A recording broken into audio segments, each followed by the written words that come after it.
welcome, it would be very appropriate to congratulate William on his curatorial success and to honour James, who I can't see now. On your left. On my left, hello James, for his nobility in putting this show on and making it possible to study the Toby and the Grey organisation action in the way that we can here. So the subject this evening is direct action versus online activism.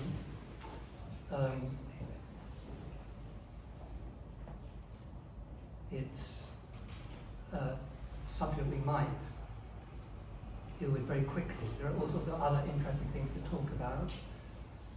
The things that I'm interested in are the art itself and other things, music at the time, masculinity. There seems to be it could be interesting to explore ideas of masculinity, but we do have to honour the subject. So direct action versus online activism. I used to like the concept of a draw in football. They don't have draws in football anymore. It's there are penalty shootouts. But I like the humility of the draw required of the spectators. They will go home and reflect. We don't have that now. But in terms of this being a choice, I'd be happy with a draw. What about you, Stewart? Exactly the same. I think the two things should be integrated, and you see that with possibly the best known direct action around London at the moment, Extinction Rebellion. They do all their stuff on Twitter or Facebook if you want to follow them, and they do their actions in the street, and the two combined are the most effective, bring the most effective result. Toby, have you got a yes or no? Well, I'm more in favour of direct action because they become kind of significant events, like pulling down statues, throwing grey paint around, and you can have Twitter campaigns and Instagram and mobilise people for a demonstration, but I think nothing rivals an actual action by those, brave enough to put themselves out there. I was quite comfortable with my understanding of this until I made the mistake of researching it a bit and thinking. And online activism includes things like trolling, hoaxing, hacking, denial of service attacks, Zoom bombing. So people are sitting at home doing this, but it does feel very much like an action and hugely successful.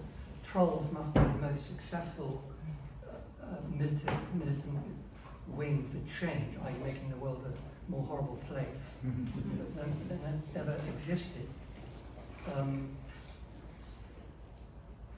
What about your action in 1985? Do you look at it now and take a different view on it now? No, because it stands up. But obviously there was no online activism, so maybe there was letter writing or something. But newspapers, leafleting, etc., yeah, meetings. Yeah, but this, I don't know, maybe it was something like that situationist thing, like create something, like a spectacular. Not that we were well versed in that kind of language, it was more a kind of instinctive thing for us at the time. But obviously, unlike doing a sort of well thought out online campaign, they're not memorable. I can't think of any. Whereas this, now 37 years later, is still memorable.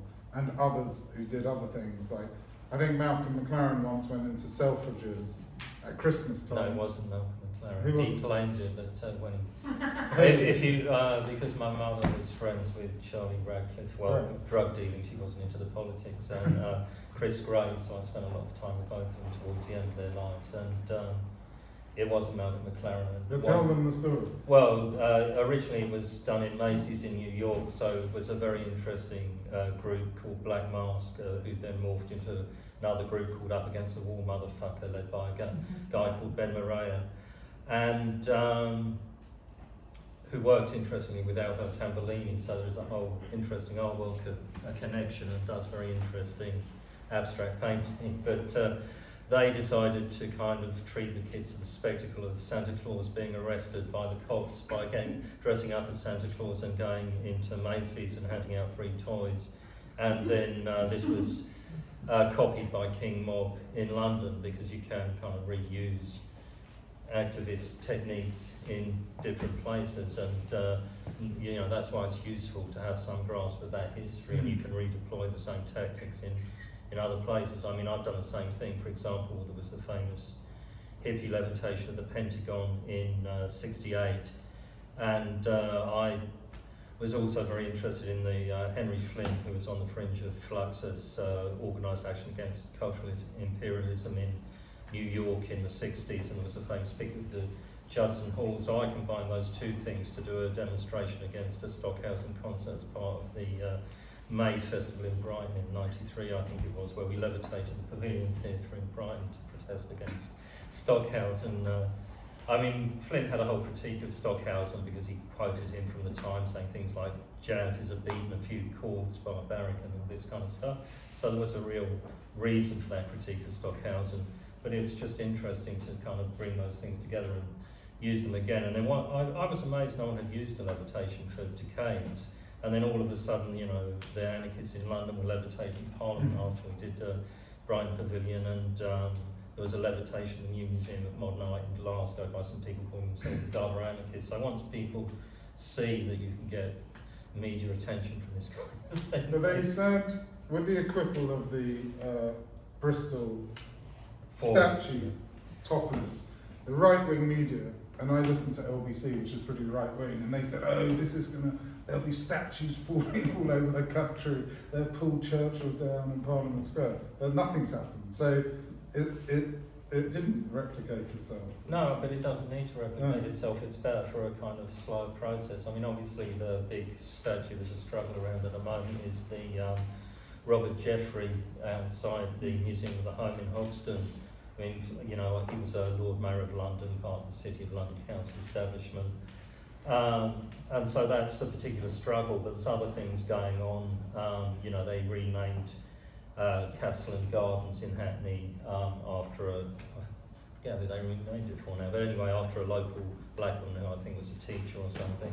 And so those changes are happening slowly, and it's a slow process. I mean, some of the, you know, obviously the Cass statue was taken down from the Sir John Cassidy's Institute on Jury Street in the City of London. The Cass statue is still in the Guildhall, the City of London Council HQ, because they can't decide whether to obey the government or take it down as they agreed to do. Near me is the Christopher Columbus statue in Belgrave Square. And they covered it, I think they must have shot it with like chalk paint, red, and it looked amazing.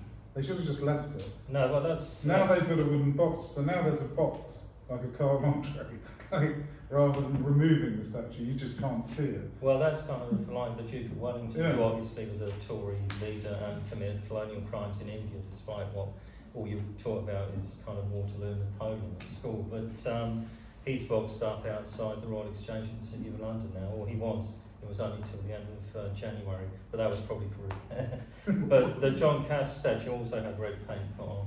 But they look better. I prefer them like that in the movie. Yeah. Yeah, We're leaving out Prospero and Ariel outside BBC. Oh, of course, yes, yes. And it was interesting to watch the videos of that.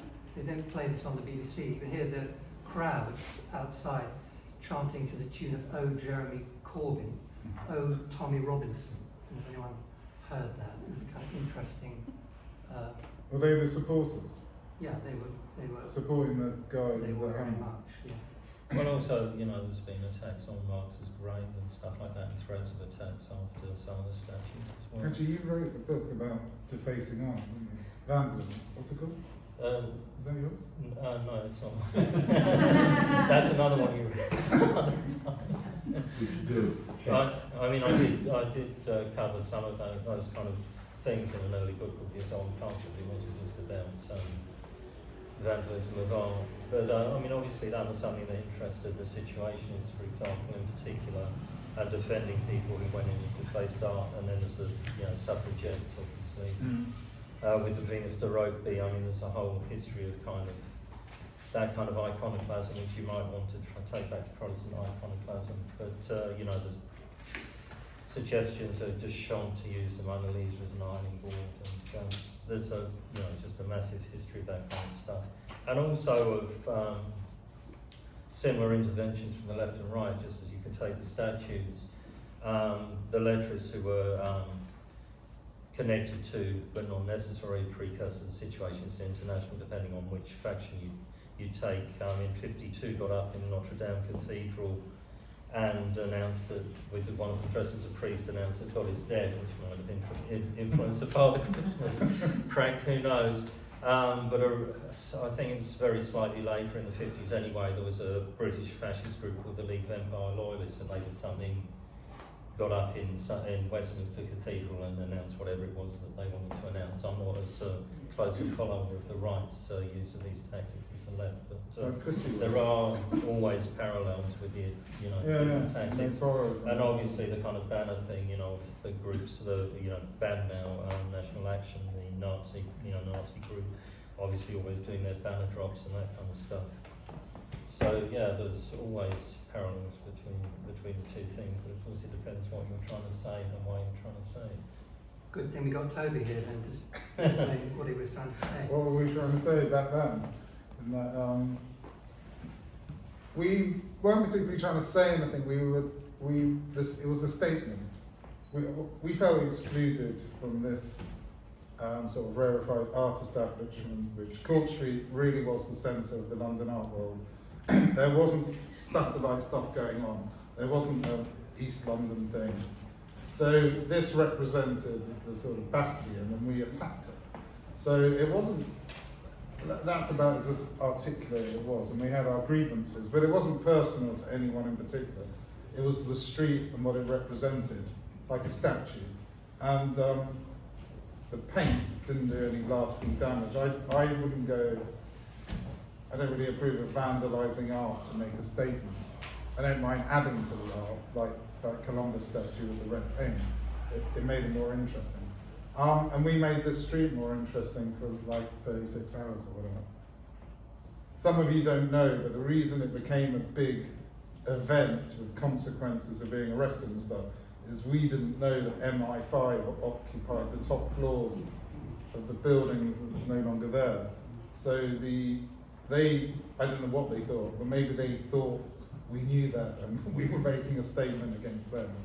So that's why it became a kind of, the repercussions for us were larger than just a prank. No, I mean, it's interesting because the following year, 86, I was involved in a group show, Ruins of Glamour at Chisenhale, actually in East London. And that was splattered with paint while the show was closed overnight, and the show was destroyed. It was mainly installation. And some cynics suggested that we did it ourselves because we got rather a lot of insurance money and for works we may or may not have sold, the value we'd priced them at. And the gallery were very happy because they got to redecorate the gallery, and we got a whole second wave of publicity after the initial reviews. But you know, paint being thrown over artworks can have different effects. But of course I wouldn't throw paint over my own artwork to get the insurance money, so that would be criminal, and obviously I don't do that kind of thing. What we're leaving out is that Toby didn't throw paint over an artwork, he threw paint over the gallery frontage, galleries, plural, frontage. And so, speaking as an art critic, I would say that beautiful, exquisite painterly handling, very sensitive splashes, drips, marks, all contained with the beautiful rectangle of the gallery windows. And we really take credit to the photographer, Andrew Catlin. Andrew did all those, didn't he? Yeah, Andrew was here. So we did the action, the operation, and we had Andrew, who was like a music photographer, the enemy and that sort of thing. And then he instantly photographed it. He was also arrested, but they released him. But the reason there's us three on the panel is because we've all participated in these kind of actions, and I don't want to leave Neal out, and I don't know how much he wants to share about his own activity in this area, but I happen to know he's not entirely innocent himself. I don't know if you want to elaborate on Well, It was very- so many things I could confess, I don't know where to start. What were you referring to? I'm referring to a gallery in your locale. Yes. Yes. And I think we would all agree with what Neal did. It's actually not really... Neal's not saying what he did. So they're not- Can I say what he did? Well, Thank you. can we wait 37 years? Is that all right? And then we'll all meet here again, and then I'll talk about my Action. action. So make a note in your diary. Okay, but everyone... 37. I'd like to return to the observation I was about to make, that we've got to reconcile destruction of art with destruction of art galleries. They need to be reconciled. What are we talking about the action as art? Because now it's like a Ed Ruscha series. It's a very beautiful series. 29. Well, it wasn't 29. How many was it? 15 trashed art galleries. Yeah. They're very beautiful. And were you aware of the beauty at the time? Well, it did look amazing, and we did plan what we were going to do, but it was kind of chaotic. But it was like an action, so it's like, I don't know, Chris Burton or someone, and then the action's documented and that becomes the work. But really it was the action, and we weren't doing it as an art piece, we were doing it as a statement that we were artists, so maybe that's one and the same. We can ask the audience at the end. We can have questions and answers, and they can answer that. Where was the coverage? I remember it in the NME, but where else was the coverage? Well, there was a D notice on the action, but there was some coverage in the Evening Standard, which is over there in the vitrines, and Artline, which is now defunct, and there was a graphic magazine, Art and Design. So there was. What we're leaving out is that in those days where we were all present, there wasn't social media, there weren't mobile phones. We all met, everybody met all the time, and word of mouth and actual gathering was critically important. We'd all be at gigs every single night, at clubs. I shouldn't have seemed to speak for you, Stewart, but people who were into punk and post-punk, to make a phone call, you had to go to a phone box that often didn't work. And it was all about meeting people. And so Toby was a great hero in his community, in his village. And the punk, post-punk community was not huge, but it was a definite, you could be a hero in your own village in a way that you can't these days. But that post-punk scene was very much more fragmented than the late 70s punk scene. I'm being very London-centric, and I apologise. No, I was born in South London, so I'm very London-centric as well, but I meant in London because it used to be in late 70s, you could go down the Marquee and you could go and see Adam and the Ants when they were a hardcore punk band one night, and you'd go and see Ultra Fox when they had John Fox, not Mitch, I hasten to add. The next night it would be the same audience, and you could go and see the UK subs, and it would be the same audience, more or less. So you'd see the same people, but once you got to the end of the 70s, it kind of split up into the kind of post-punk, more experimental stuff, and the anarcho-punk and the goth stuff. If Toby was a punk band or a music band, and the Grey organisation did look like a band, they would have been industrial and aligned to Psychic TV. More New Order. New Because Order. we like the dance track. Yeah, right. Like you could actually listen to New Order as Testapunk, you can't believe. Yeah. Or Flybar. But so our world was Soho, and we lived in Bow, East London. So that meant we had relationships with this Hackney art scene around Genesis Peerage and Psychic TV. And but our world was pretty much Soho, and we would drink in the French House. This action, when the French House closed, we came and did Cork Street, and then we went to this bar called Zanzibar in Covent Garden, which was an early private members club, and then we went back to Bow and we got arrested the next day. But yeah, it was all centred around mainly Soho for us in like 85. Yeah, no, a lot of it was Soho from the 70s through, but Yeah. then there'd be other stuff kind of around other parts of London, because if you were going, you know, to say London Workers Group or something, as I used to in the late 70s, it would be on Farringdon Road, in the pub on Farringdon Road, and all sorts of other And our films were shown at the London Filmmakers Co-op in which was Chalk Camden, Yeah. yeah. So there was this satellite stuff going on, and it was the beginning of the illegal warehouse parties, which we were throwing to finance our art making. So we were taking over buildings in East London and throwing warehouses and hospitals in King's Cross. But there was a scene, it was all fueled with flyers. That's how people came together. There was a lot of young people with not much to do. So there was a thriving audience. And they all felt excluded from the sort of establishment. If Cork Street was the art establishment, we felt excluded. So that's what you do, right? You go for the top.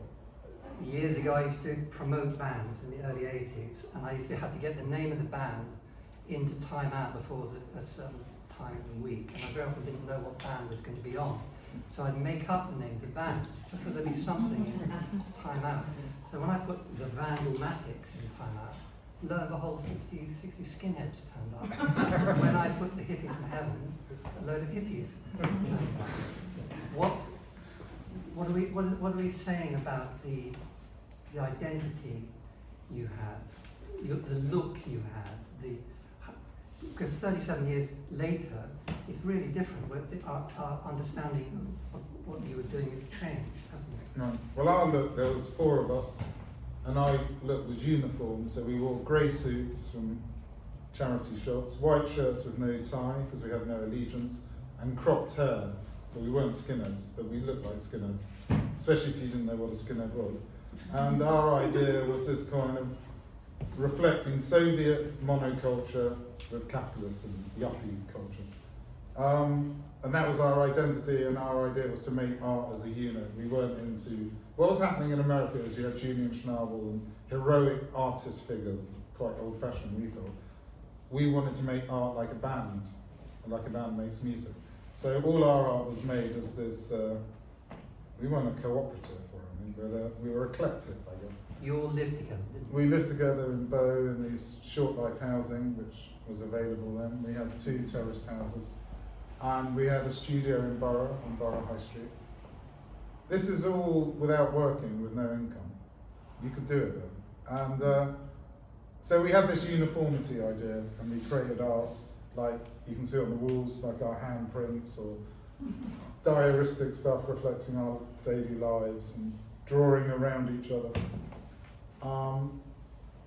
That was the kind of idea of what we made, and then this action was another reflection of our ideology, like an attack. We weren't passive. No, I mean, to give a kind of parallel, at the time apparently slightly more successful art group in Compete Mott, because they were originally 3 people and then became 2. I mean, Art in Ruins, so they must have signed to Gimple Feast around 85, who were in Davies Street. And again, they were very into grey and did all this black and white work. They were trained as architects, the 2 people who made up the group after the 3rd founder left very early on. So doing these big kind of black and white installations, but using kind of postmodern theory, Baudrillard and whatever. And a lot of people thought they were going to be the next big thing before the YBA came along, and they weren't. But they're still around. We were adopted early on by Gilbert and George. We featured in their work, and also Derek Jarman. So those were relationships we had with more. What about the stylistic relationship with Gilbert and George? I think when I read the manifesto style writing that the Grey organisation put out, I think of Gilbert and George's writing, which is a whole aspect of them in its own, very significant aspect of Gilbert and George, separate from the art almost. And I think of your writing as having elements of that. And I'm not quite sure how much of your statements, I should have, it's in the excellent publication. It's a bit like the IRA putting out a statement. and it's slightly disproportionate to the actuality. But how much was it a satire or a parody or a Well, we mockery? used to like the Angry Brigade, who were this anarchist, I wouldn't like to say terrorist group, but they did plant a few bombs. But they would do these communiques like Bader Meinhof, and we co-opted that idea, not as a parody, just as a way to communicate. And then with Gilbert and George, they had all this drinking sculptures and putting their life into their art. We took from that. We used to say they were our parents. Now you could say that, but back then. I mean, there's a lot to explore, like Gilbert and George, confessional art. Where are you situated in confessional art? The work here, there are some aspects of it, that's your rubbish, presumably, not somebody else's rubbish. Right. Your lager cans. cans. Yeah. We wanted to put ourselves into it, or make the art like actually be us. So that's why it's a handprint, or we drew around. Quite simple, really. One of the subjects I'd like to talk about is masculinity, but I'm not quite sure where I would end up talking about masculinity.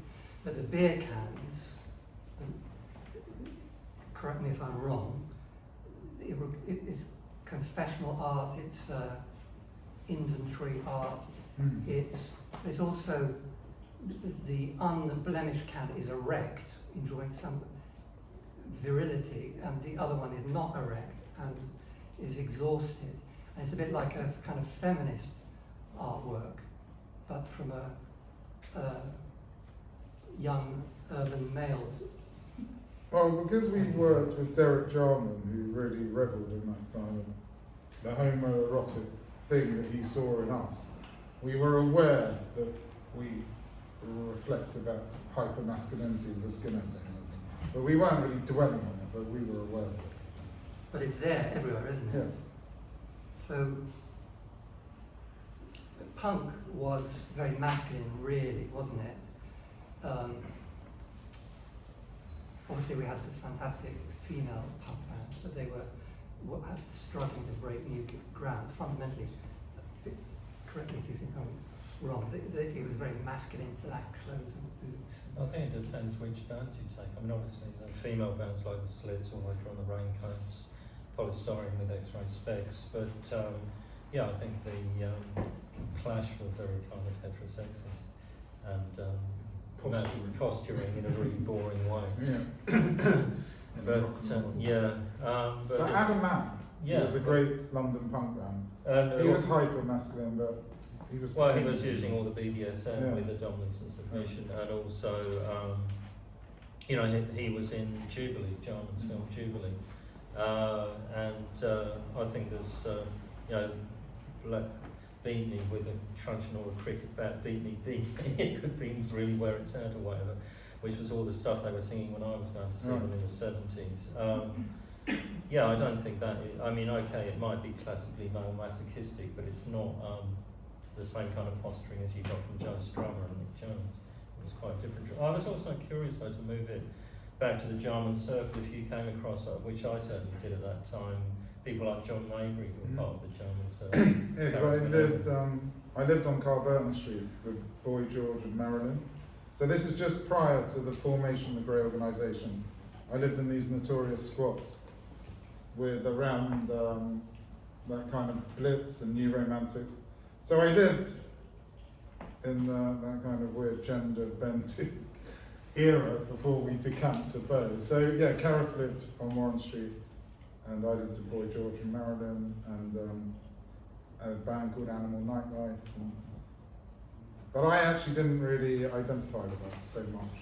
I mean, I went to Blitz, and that was a post-punk kind of dressing up glam thing. Yeah. But I was actually listening more to New Order. Honestly. But you were looking like a cross between a very fashion-conscious gay, a heroin addict, and Well, thank you, Ian. a concentration camp. Yeah. But I'm not sure how much awareness we had about all that. It was the time. AIDS as well. Well, it was before AIDS. Well, was it? Yeah. Well, because Grey Organisation formed in like 83, 3, 4. Yeah. Until- AIDS really got going when Doomsday died. What year was that?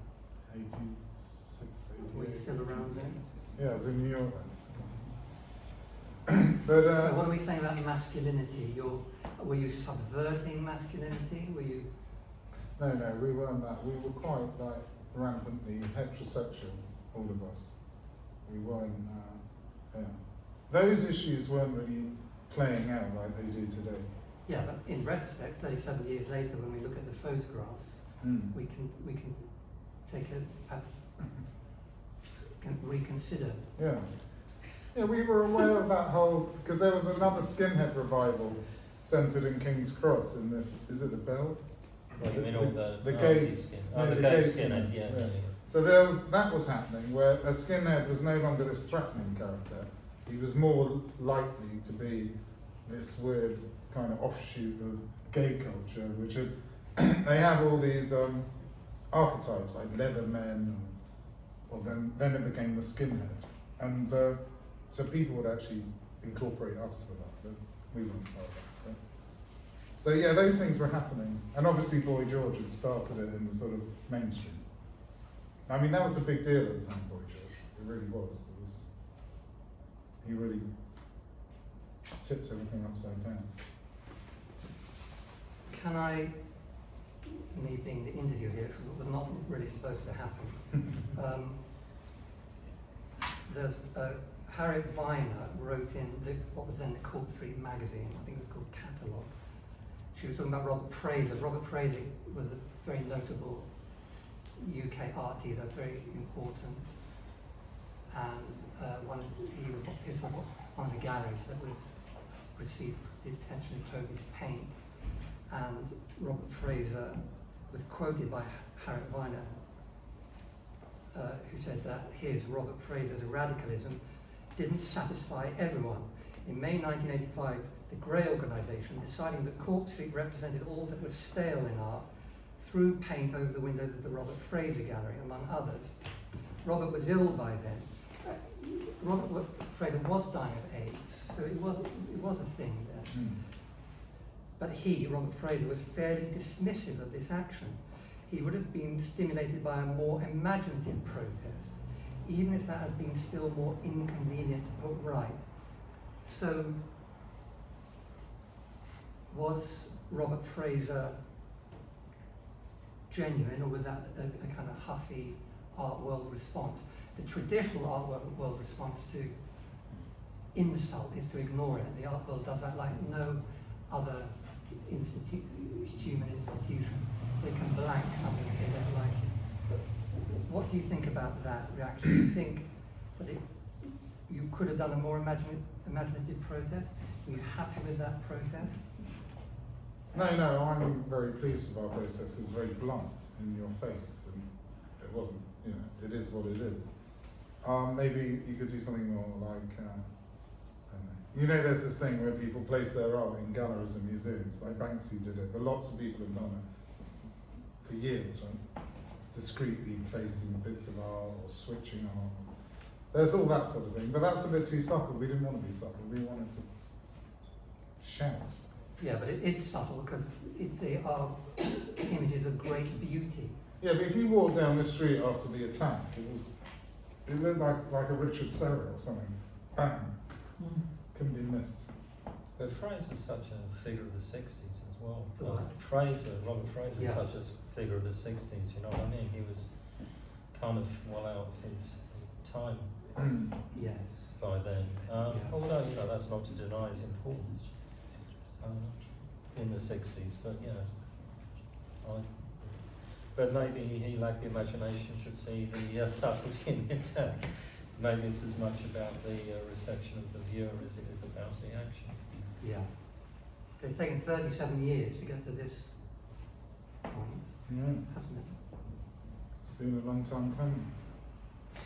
Does the criminal always return to the scene of the crime? In this case, yes. I regard it a bit like salmon spawning. Taken 37 years for the salmon to swim upstream to where it to its breeding ground. It's quite a noble, natural event. Were you thinking of Metzger's acid paintings when you did it? Because obviously the grey paint on the glass has... No, we knew about those auto-destruct sculptures. Is it Tingley? Well, Tingley did them, yeah. Yeah, yeah. Metzger suggested various ones, including the really interesting one at the Oakland Castle roundabout. But No, Metzger was, I know about him now, but then he wasn't as known as the Tingley sculpture. So he created a sculpture that destroyed itself at MoMA in New York around 65, maybe, I don't know. But those ideas we found very attractive. How did he do that? How did it destroy itself? I don't know, it was like, programmed to destroy yeah, itself bits to it was a eject, kinetic yeah. sculpture Yeah. that destroyed itself. The screws got loose. But yeah, so that appealed to us. So let's see what the time is. It's formally time for, with excellent timing, the audience started asking questions. Are you happy with Yeah, that? yeah. So if there's any questions, thank you very much, by the way, for your brilliant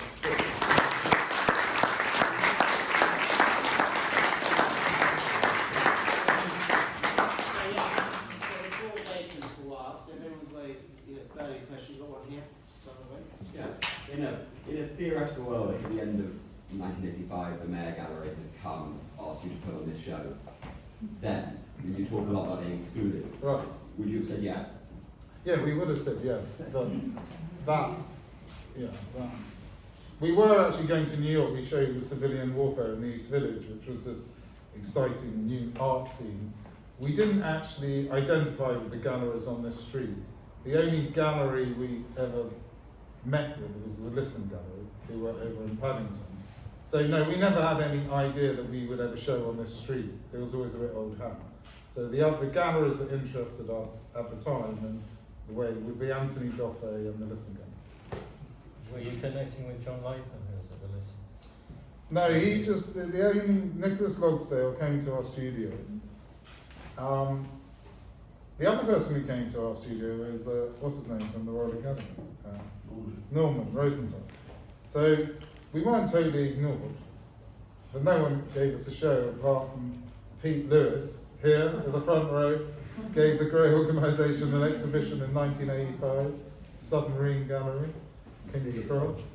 So we did have some exposure. And then one of our actions, which we did twice, was we gate crashed the London Contemporary Art Fair, which was held in Olympia. It was all a big new thing. And as everyone's setting up, and as you know if you do any exhibitions, it's just chaos. We just marched in with our paintings, and then we worked out where some vacant walls were and just put them up. We did that twice. So, yeah. But Any more? Toby, interested in the MI5, just because these three collectors. So, is there any more information you can tell us about what happened after you got arrested? Were you incarcerated for years, shackled to a chair and tortured? So what actually happened? Yeah. we were arrested and we lived in Bruce Road, Bow. We were arrested by Special Branch and taken to the police station on Savile Road called West End Central. And we were questioned and fingerprinted and all that stuff. And the detective in charge told me that we upset some very important people. And anyway, we were charged and we appeared at Wells Street Magistrate Court, which is by Oxford Circus. None of these institutions exist now. They're either wine bars or blocks of flats. And then on the third hearing at the Magistrates Court, we had very prestigious solicitors called Offenbachs who represented us. And then we went, and our case, we had a court date and everything, papers, and the case had disappeared. There was no case. There was no case number. And our lawyer said, this has never happened, we've never seen this. And they said, you can go, there's no case. So we weren't even acquitted or anything, it just evaporated. So that was good. What happened to your, because that's quite a big thing, engaging with the wonderful MI5s. I mean, No, we didn't engage with them. We engaged with the police. okay, all right, you engaged with the police and you went on and got married. So, Special. but what happened to your life after that? Well, we were then, okay, so one of the stipulations when we were arrested was we couldn't enter central London. So we were banned from central London. But we had this this dialogue was going on with New York. So pretty much as soon as it was over, we decamped to New York. And you could, in those days, just move. It was, pretty fluid. And so the whole Grey organisation just moved to the East Village and stayed there till 92, till we disbanded. But the consequences after the action was every time we were in the West End, we would be stopped and searched by the police. Every time, without fail. So I get kind of subtle harassment. Vanessa, you got a question? I think I got the answer now, because I was curious about that too. But I mean, when you actually did the physical running, you were 4 guys with buckets of grey paint, you had to do every single gallery, all the windows. Okay, so in a rush. we had a transit van in the middle of this street, and the Yeah. doors opened at the bottom there by Burlington Arcade. Yeah. And we had all our tins of paint lined up, and the paint was watered down. And there wasn't just the 4 of us, we had about another 6 to help out. Ah. And it was like a military operation. Quick. And we did it maybe in 30 seconds, the whole street. We had 2 teams, one for each side of the street. And did you go back into the van and Yeah. ran and drove off? So the van moved at like 5 miles an hour down the street, and we replenished. I remember there were more art galleries on the street then. Every shop was an art gallery. And did you see any galleries, dealers coming out? No, because it was midnight. But James was still around, because there it is. Yeah. There's James. This is like maybe 15 minutes after we'd done it. And I think they had an opening, so he was still around. We shouldn't just say 4 guys, we should honour the other Grey organisation members by name, shall we? Yep. Dan Saccio, Paul Spencer and the late Tim Burke. We should make sure that they're acknowledged Yeah. properly in this conversation. Yeah. Thanks so much for the talk, it was really interesting. I was wondering if you could tell me about how did you have a warmer reception in New York? Did you find the East Village art scene was more, you had more success and it was easier to find like artistic careers there? And what was it like with the experience at the time? Yeah, it was definitely, because America, they consume stuff. That's what they do, whatever it is. So even though it was this renegade art scene in the East Village, there was the Soho art scene for the bigger artists, but there was this burgeoning scene. And we were warmly received. And then we got involved in hip hop and different commercial activity to make money. Lived in Soho. America's a dynamic place, even now. When you have the big institutional show that you deserve, that's not quite really what people are going to be talking about. They'll be talking about the art, won't Yeah. they? I don't feel quite I've heard enough of you describing the art. And people think there is not much art. There's a huge amount of art that they make. There's a lot of art, and there's a small selection on the wall over there, which we just tried to pick out pieces from London era and the New York era. We showed a lot in San Francisco, showed there twice.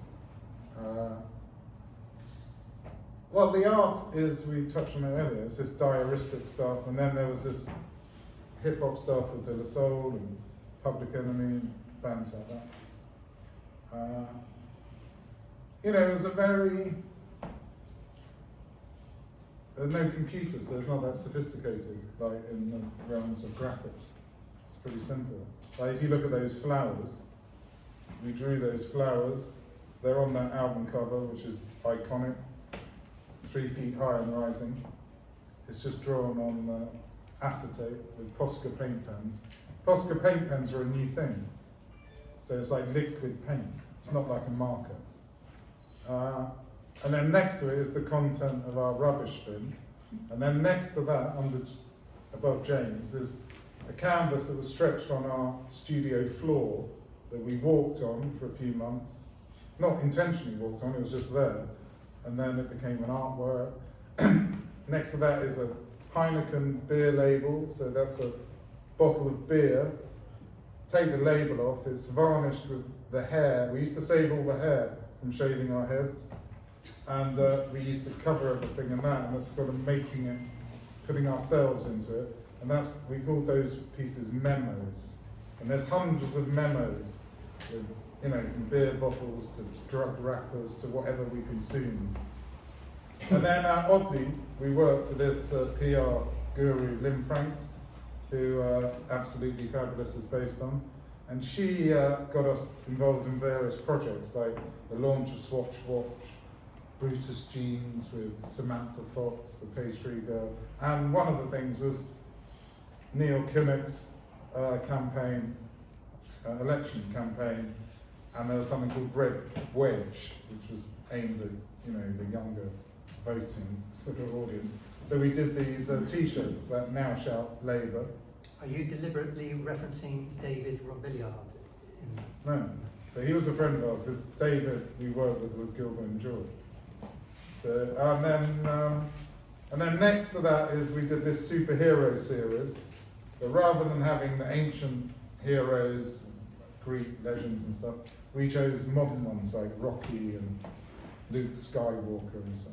And then the next piece is more beer. A lot of beer was consumed, and that's New York has its own beer called Rolling Rock, and that's a Rolling Rock bottle or two, crushed up and covered and varnished with our hair again. So that's the kind of taste. And then in the office is a big painting, 3 meters by 3 meters, called Death, with us descending into hell. It's in the catalogue if you have a look, and it's pretty. So we did we did some large scale stuff as well. Any more questions? Yeah, last one. Can we just go ahead, Phyllis? We'll come back to you. So looking back, the person that you were in 85, has it been worth it to become part of the establishment? If only I was. I think it suggests that you are. Yeah, it's a journey. So yeah, you can't keep fighting the machine. But you're still in a position of a commentator. You're publishing Empire, which is a fantastic, really impressive publishing series of books about skinheads or punk. Yeah. You're situated in the role of a commentator. Yeah, I explore different subcultures in my publishing, and I also have a fair called Cultural Traffic, which is for young zine makers. So that's like a platform for people who are a bit like me, So we try to have something for them to show their stuff and travel us around. And then with the publishing, we highlight, like my next book's about rave culture, so this kind of stuff that isn't really looked at or presented in spaces like this. Vanessa, was that you The young people now who are struggling to even study art, they can't maybe not even do it. What do you think? What can you say to them? What can they do to make their art now? Well, I think in a way, to me it looks like they're more fortunate because they have other avenues and platforms. But they're always telling me how much better it was in my day when, before mobile phones or social media. So, I don't know, but in a way, if you're stuck in some isolated community and you're online, you can communicate with the whole world. Whereas when I was young, you had to go to a city. But they did. They all managed to go to whichever the capital was. Yeah. Now you don't need to. You can probably make some kind of impact online. But there's a lot of voices. So but now you can't afford to either if you're young. You know, that's a problem, because that's what amazes me. People come to go to art school in London and they're living in Croydon or somewhere, and you think, well, is Croydon London? I'm not sure. I'm scratching my head. Yeah.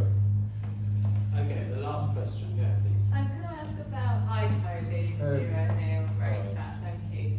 Can I ask about the delight and how all of that all happened? De La Not Soul. De La Soul, God, I'm too, yeah, sorry, yeah. I can How tell did all you- of that happen?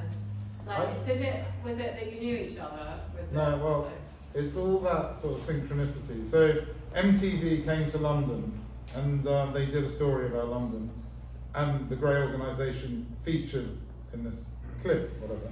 And then, fast forward a couple of years in New York, we're walking down the street, and the guy who made that promo, because remember, everyone's in a city, right? Like we're talking about the internet.